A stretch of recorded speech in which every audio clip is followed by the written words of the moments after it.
La canicule de l'été 1966 pesait lourdement sur les rues de Harlem. L'air vibrait de tension, chargé de promesses non tenues et de dettes impayées. Au cœur de ce creuset bouillonnant, deux hommes s'affrontaient du regard, leur destin sur le point de basculer. Frank Lucas, un jeune homme à la peau d'ébène et au regard d'acier, venait d'apparaître au coin de la rue. Face à lui se tenait Tango, un homme aux traits tirés par l'angoisse, dont les yeux fuyants trahissaient une dette bien plus lourde que son portefeuille vide. Soudain, 5 balles tirées à bout portant s'enfoncèrent dans le crâne de Tango avec une précision chirurgicale. Son corps s'affaissa lourdement, comme une marionnette dont on aurait coupé les fils. Une mare écarlate commença à s'étendre autour de sa tête, s'infiltrant dans les interstices du pavé telle une toile d'araignée macabre. Ce geste audacieux n'était pas seulement l'exécution d'un débiteur récalcitrant. C'était un message, gravé dans la chair et le sang, adressé à tous ceux qui oseraient défier Frank Lucas. Dans les années 70, la grosse pomme, rongée jusqu'au trognon par la criminalité, vibrait au rythme des sirènes de police et des règlements de compte. Dans les quartiers huppés comme dans les ruelles sombres, un nom résonnait en chuchotement craintif. La Cosa Nostra. Les familles italiennes régnaient en maîtres incontestés sur l'empire du crime, leurs tentacules s'infiltrant jusque dans les plus hautes sphères du pouvoir. Leur cercle était hermétique, impénétrable pour quiconque ne partageait pas leur sang et leurs origines. L'idée même qu'un outsider, a fortiori un homme noir, puisse un jour s'élever au sommet de cette pyramide mafieuse semblait aussi absurde que de voir la statue de la liberté danser le twist. Pourtant, dans l'ombre des buildings vertigineux, un jeune homme à la peau d'ébène et à l'ambition démesurée s'apprêtait à réécrire les règles du jeu. Son nom était Frank Lucas. Avec l'audace des grands conquérants et la ruse d'un stratège né, Lucas allait bientôt ébranler les fondations même de l'ordre établi. Là où d'autres ne voyaient qu'une forteresse imprenable, il discernait des failles à exploiter, des alliances à forger, des empires à bâtir. En quelques années à peine, l'impensable devint réalité. Frank Lucas, parti de rien, se hissa au sommet de la pègre new-yorkaise, pulvérisant le monopole italien avec la force d'un ouragan. Chaque jour, $1 million s'écoulait dans ses coffres, témoignage sonnant et trébuchant de son ascension fulgurante. Basé sur sa vie, le film primé American Gangster est sorti en 2007. Le film a été à plusieurs reprises critiqué pour son inconsistance totale avec la réalité. Certes, il y a une part de vérité dans ces critiques, et nous reviendrons sur ce sujet plus tard.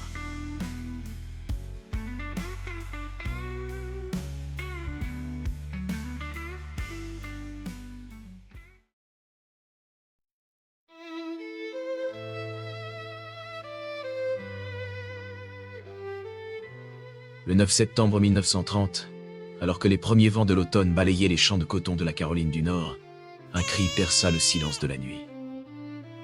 Frank Lucas venait de naître, sans savoir qu'il allait grandir dans l'une des périodes les plus sombres de l'histoire américaine. Les années 30 s'annonçaient comme une tempête implacable, balayant sur son passage les rêves et les espoirs de millions d'Américains. La Grande Dépression, tel un monstre vorace, dévorait les économies, brisait les familles, et creusait un fossé toujours plus profond entre ceux qui avaient et ceux qui n'avaient pas. Dans ce paysage désolé, la famille Lucas luttait pour sa survie. Chaque jour était un combat, chaque repas une victoire arrachée à la misère. Les champs de coton, autrefois symbole d'opulence pour les propriétaires blancs, devenaient le théâtre d'une lutte acharnée contre la faim et le désespoir. Pourtant, au cœur de cette adversité, une flamme brûlait dans le regard du jeune Frank. Une détermination farouche, une volonté inébranlable de s'élever au-dessus de sa condition. Peu importaient les obstacles, peu importait le prix à payer. Frank Lucas était déterminé à échapper au destin que la société avait tracé pour lui. Mais quelque chose de très grave allait lui arriver.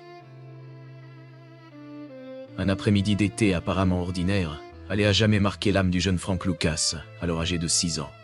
Assis dans sa chambre, bercé par le bourdonnement lointain des cigales, Frank fut soudain arraché à son innocence par un cri déchirant. La voix de son cousin de 12 ans, teintée de terreur pure, résonna dans toute la maison. Poussé par un instinct qu'il ne comprenait pas encore, Frank se précipita hors de sa chambre, son petit cœur battant la chamade. Ce qu'il vit dans le couloir allait hanter ses nuits pour les décennies à venir. 5 silhouettes encapuchonnées, telles des spectres surgis d'un cauchemar, entouraient son cousin, et l'un d'eux pressait le canon d'un revolver contre sa bouche. Sur le sol, un sinistre collier de dents ensanglantées témoignait de la brutalité de la scène. Dans l'instant même, un coup de feu assourdissant claqua, figeant le temps et l'espace, et le corps de son cousin s'effondra face contre terre. La blessure béante à l'arrière de son crâne semblait engloutir toute lumière, toute espérance. Plus tard, Frank apprendrait la raison de cet acte barbare. Son cousin avait commis le crime impardonnable d'avoir posé son regard sur une femme blanche.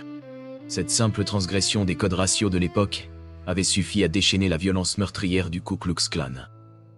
Ce jour-là, Frank ne perdit pas seulement un membre de sa famille, il perdit aussi une part de son innocence, remplacée par une conscience aiguë de l'injustice et de la cruauté du monde qui l'entourait.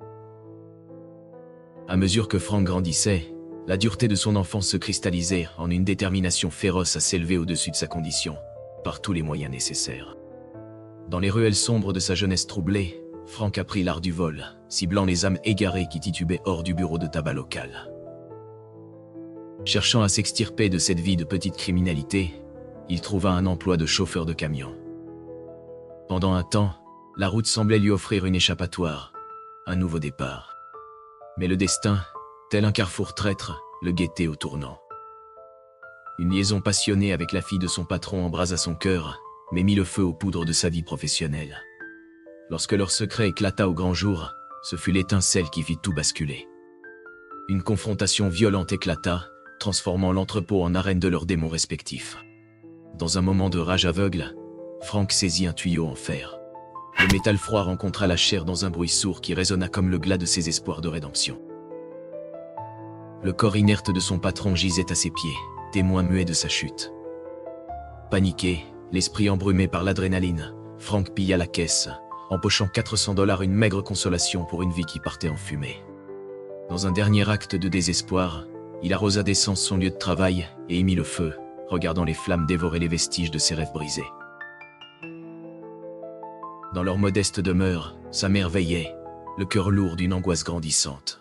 Chaque nuit, elle oscillait entre deux cauchemars, son fils derrière les barreaux, ou pire encore, étendu sans vie dans une ruelle sombre. L'amour maternel, mêlé à une peur viscérale, la poussa à l'action. Un soir, alors que Frank rentrait d'une autre escapade douteuse, elle prit son courage à deux mains. Les yeux brillants de larmes contenues et la voix tremblante de détermination, elle lui lança un ultimatum déguisé en opportunité. New York. Écoute-moi, mon fils. C'est ta chance. Là-bas, tu pourras te réinventer, devenir l'homme que je sais que tu peux être. À 16 ans, Frank quitta la Caroline du Nord pour Harlem, emportant avec lui ses vieux démons. Les rues de New York, loin d'être son salut, devinrent le nouveau théâtre de ses méfaits.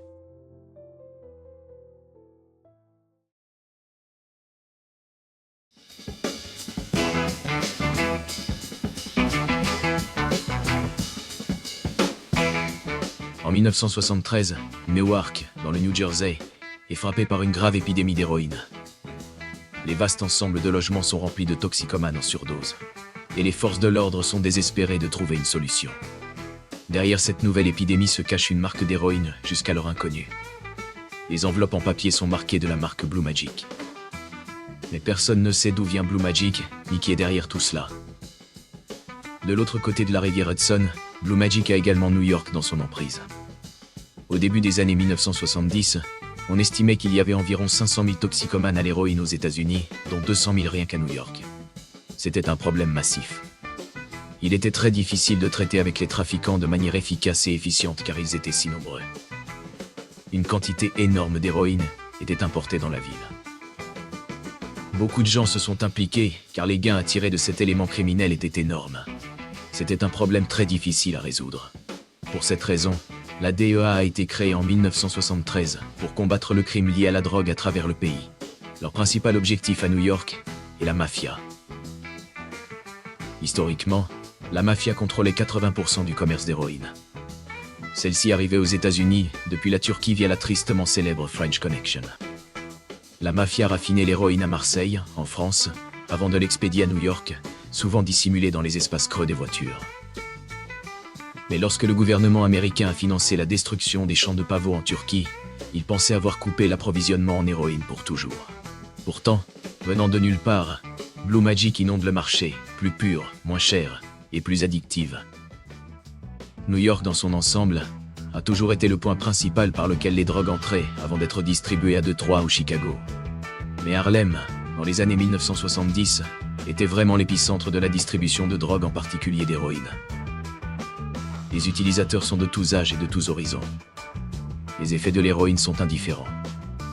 Trouver la source de Blue Magic est donc la priorité urgente des policiers. Décembre 1973, New York. La police décide de commencer par le bas de la chaîne et de remonter. Ils arrêtent 2 distributeurs connus, Mario Perna et Tony Versina. Les policiers espèrent que ces distributeurs de la mafia les mèneront à l'homme derrière l'héroïne. Lorsque Perna et Versina ont été arrêtés, ils étaient en possession d'une énorme quantité d'héroïne, destinée à Frank Lucas. Frank Lucas était déjà sur les radars de la police. Pourrait-il être l'homme derrière Blue Magic ?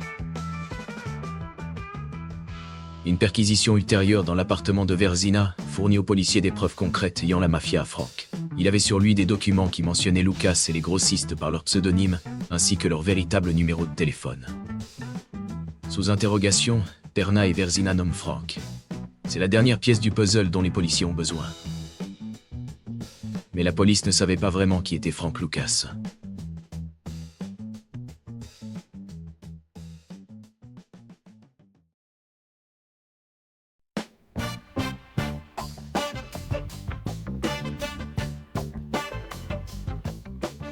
L'histoire commence à Harlem, 8 ans auparavant.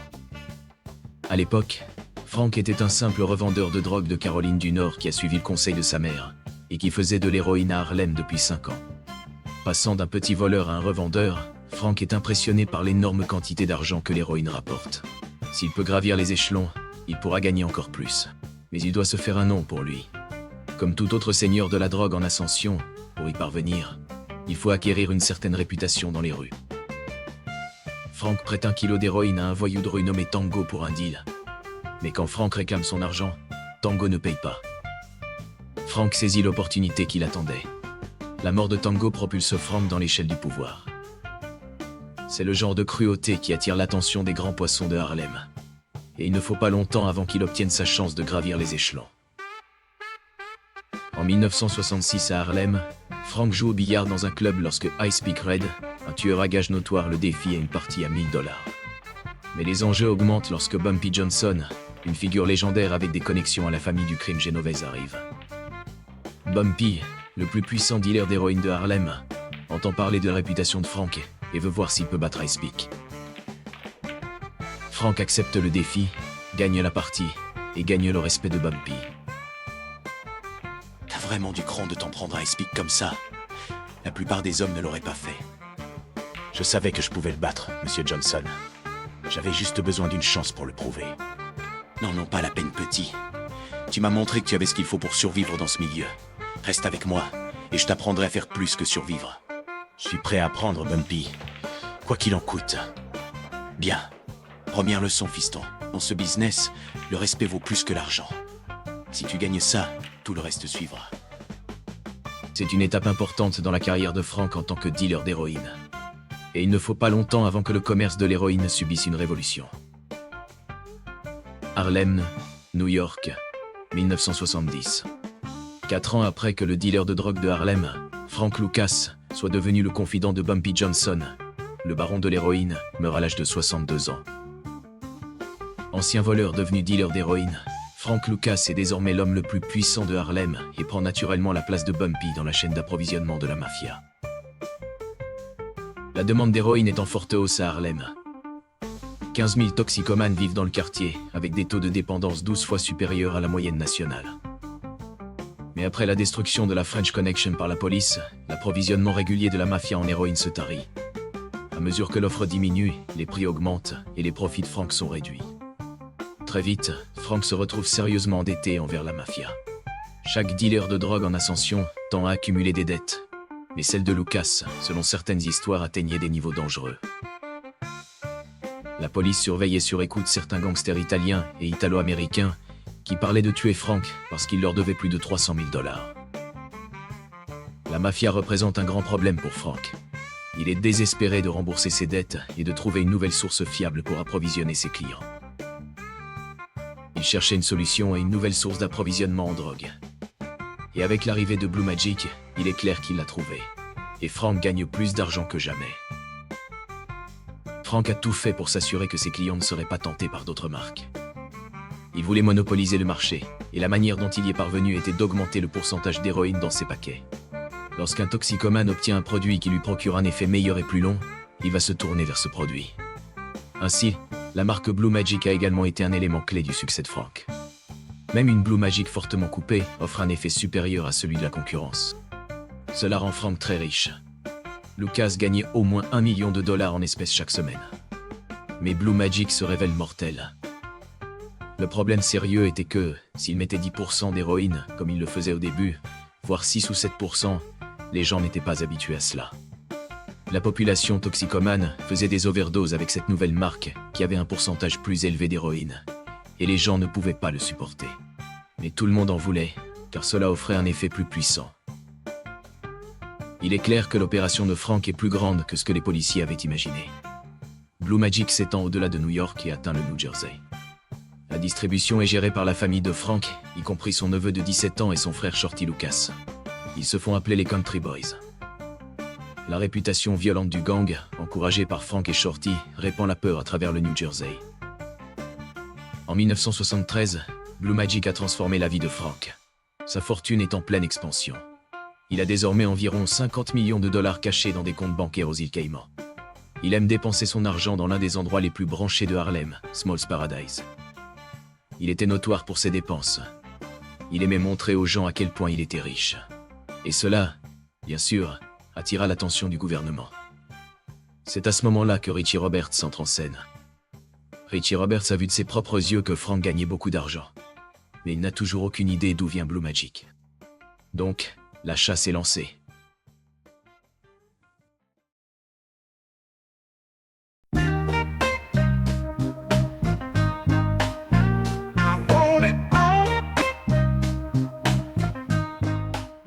Nous sommes en 1974, et les overdoses d'héroïne augmentent dans toute la ville. Richie Roberts rassemble donc un groupe d'enquêteurs connu sous le nom de Z-Team pour intensifier la lutte contre Frank Lucas.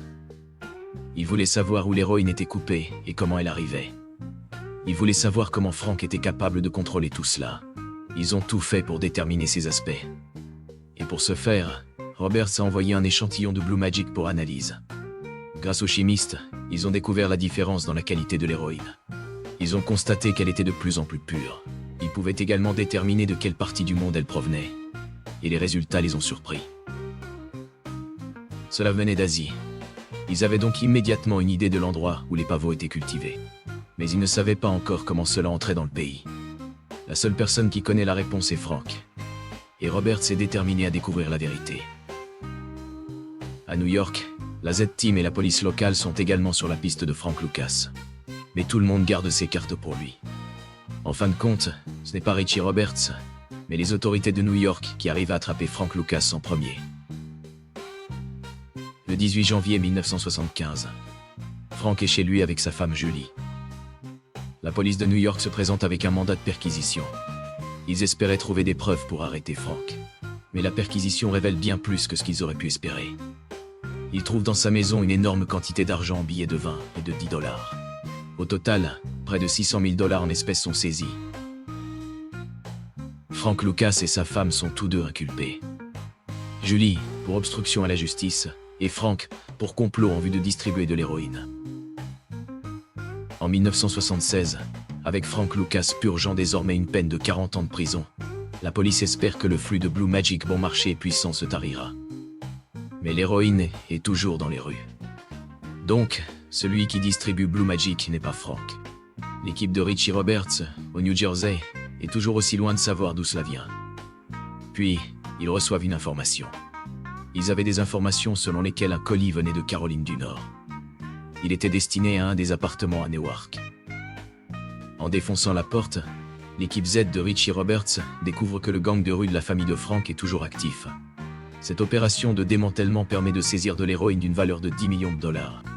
Et lorsque les policiers arrêtent les Country Boys, l'un d'eux est le neveu de 17 ans de Frank. À l'époque, avec une telle quantité de drogue, un juge du New Jersey était prêt à lui infliger la réclusion à perpétuité. Face à une telle peine, le jeune commence à parler. Les informations données par le neveu ont ajouté 30 ans de prison à la peine de Frank, portant le total à 70 ans, avec peu d'espoir de liberté. Alors Frank Lucas décide de coopérer. Dénonçant un réseau de policiers corrompus, puis quittant la prison en homme libre, c'est ainsi que le film American Gangster le raconte. Mais la véritable histoire est très différente. Ce que les policiers veulent vraiment savoir, c'est d'où vient le Blue Magic. Qui était le véritable homme derrière le tsunami de souffrance causé par cette drogue surpuissante. Désespéré de retrouver la liberté, Frank leur dit ce qu'ils veulent entendre. Il a témoigné officiellement qu'il s'était rendu à Bangkok, en Thaïlande, dans le but de se connecter à une source majeure d'héroïne là-bas, et a essentiellement coupé les liens avec la mafia, afin de pouvoir livrer directement de la Thaïlande aux États-Unis. Plus Frank parle, plus son récit devient incroyable. Le chemin que prend l'héroïne pour entrer aux États-Unis est tout simplement stupéfiant.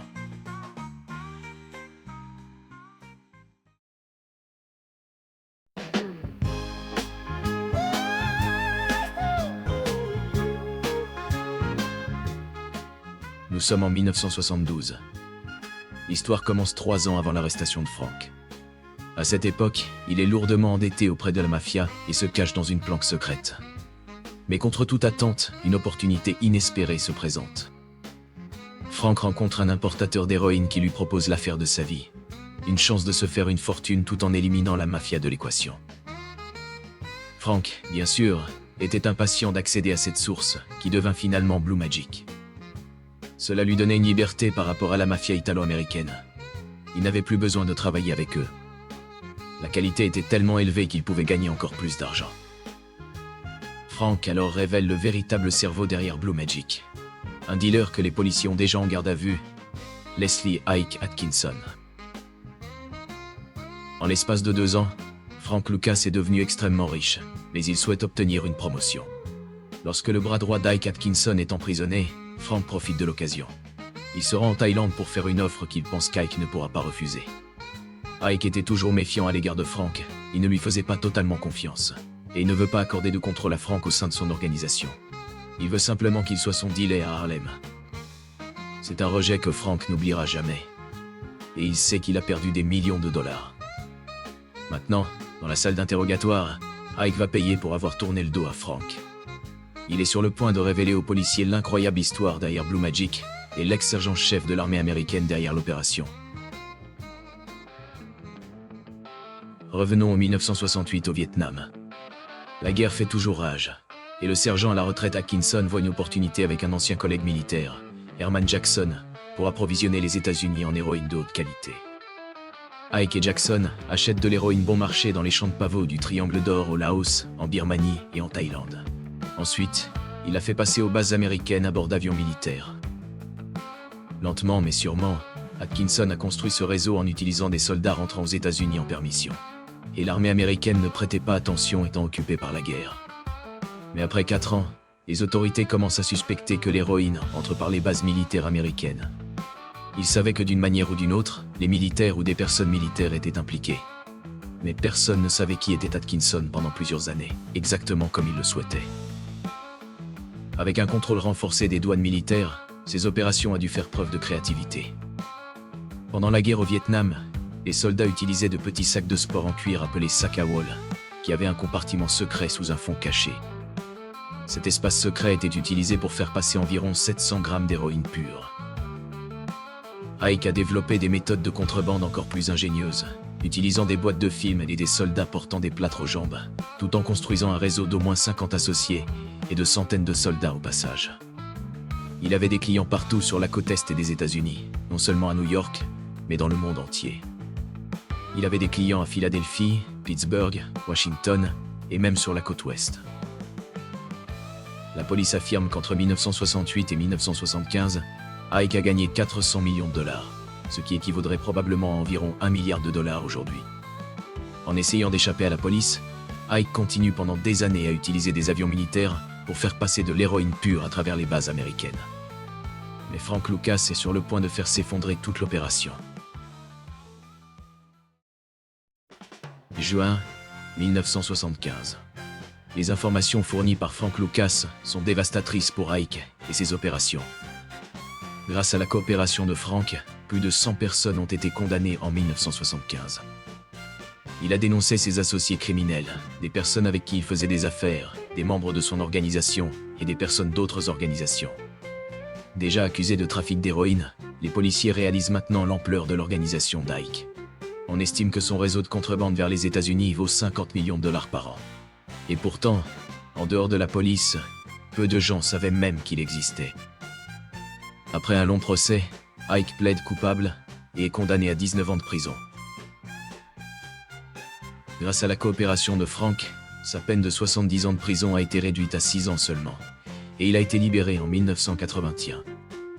Le numéro 1 des dealers d'héroïne à Harlem, le chef d'un gang criminel brutal qui contrôlait les rues par le meurtre et la violence, et qui avait livré le véritable roi de l'héroïne, était désormais un homme libre. Frank Lucas était probablement l'un des principaux trafiquants d'héroïne dans la région de New York. Il n'y a aucun doute là-dessus. Mais en ce qui concerne le fait de prendre le commerce de l'héroïne du Triangle d'Or pour le distribuer aux drogués dans une rue de New York, ce n'est pas le cas. La vie de Frank a peut-être inspiré American Gangster, mais la véritable histoire de Frank est très différente du film. Avec ses connexions mafieuses à travers Bumpy Johnson, Frank Lucas est indéniablement devenu un important dealer d'héroïne des années 70. Mais il obtenait son héroïne du véritable American Gangster, Ike Atkinson. Frank Lucas n'était rien de plus que son homme à New York. Et voilà, j'espère que vous avez apprécié la vidéo. Si c'est le cas, n'oubliez pas de laisser un like et de vous abonner pour ne rien manquer de mes prochaines vidéos.